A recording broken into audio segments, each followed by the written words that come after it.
Hello everyone, welcome है आपका इस वीडियो में।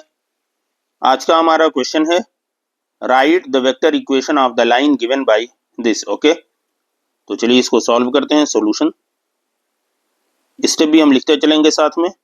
गिवन दैट क्या गिवन है? Equation of the line. Equation of the line, अच्छा ये लाइन हमें कार्टेशियन फॉर्म में गिवन है। ओके, तो हम लिख देंगे in Cartesian form. In Cartesian form, in Cartesian form is क्या है? Line x minus 5/3, this is equal to y plus 4/7 and this is equal to z minus 6/2। ठीक है, अब यहां से जो जो हम ऑब्जर्व कर रहे हैं उसको भी हम लिखते चलें। It can be seen that the line passes through the point। देखिए पासेस थ्रू द पॉइंट, किस पॉइंट पास हो रही है? देखिए इसकी स्टैंडर्ड फॉर्म क्या होती है? x minus x1 y minus y1, यहाँ पे z माइनस z1। तो x1 y1 z1 की वैल्यू वही लिख देंगे। तो यहाँ पे देखिए x माइनस x1, तो x1 की वैल्यू 5 है और यहाँ पे -4 हो जाएगी y1 और z के लिए हम लिखेंगे 6। ओके, अब हम ये हमें पॉइंट मिल गया तो इसका पोजीशन वेक्टर हम फाइंड आउट करेंगे। Okay, then the position vector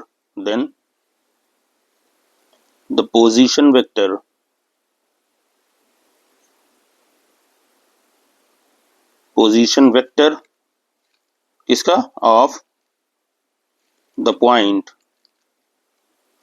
या ऑफ द पॉइंट लिखने, then the position vector is क्या हो जाएगा? 5i minus 4j plus 6k। Okay, और इसको हम वेक्टर ए सपोज कर लेंगे, दिस इज वेक्टर ए से। ठीक है, एक ऑब्जर्वेशन हमारी ये हो गई कि इस पॉइंट से पास हो रहा है। दूसरी ऑब्जर्वेशन हम ये करेंगे कि डायरेक्शन रेशियोज यहाँ पे गिवन है, तो इसको भी हम लिखेंगे द डायरेक्शन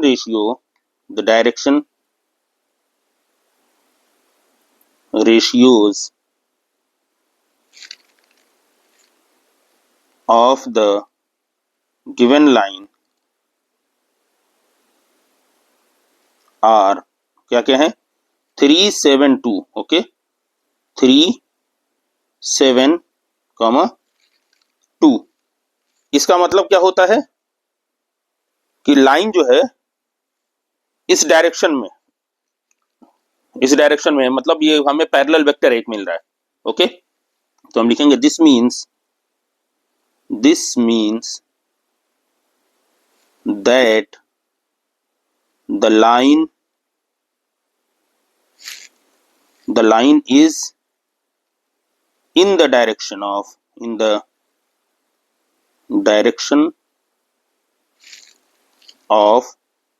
वेक्टर क्या बनेगा? 3i 7j 2k।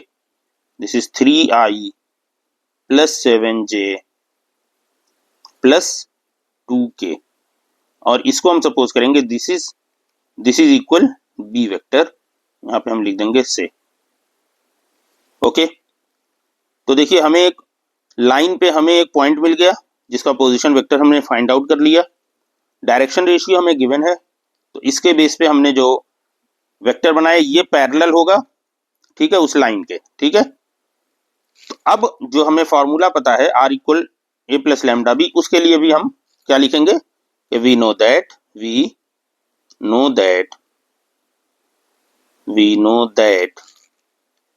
The vector equation, आप डायरेक्ट भी इक्वेशन लिख सकते हैं, लेकिन क्योंकि एग्जाम के पर्पज से है तो एग्जाम में लैंग्वेज भी लिखना जरूरी है कि कैसे आप सॉल्व कर रहे हैं उसको। Okay, vector equation of the line, vector equation of the line passes through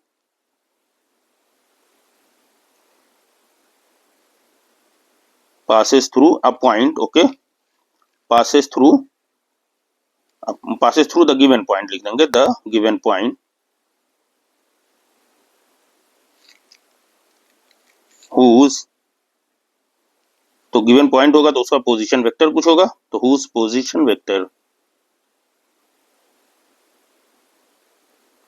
A and in the direction of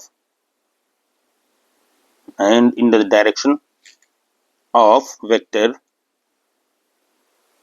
B is given by, ठीक है, तो हम क्या लिखा, we know that the vector equation of the line passes through the given point whose position vector A and in the direction of B vector means parallel to vector B, okay, is given by, क्या होता है, is given by the equation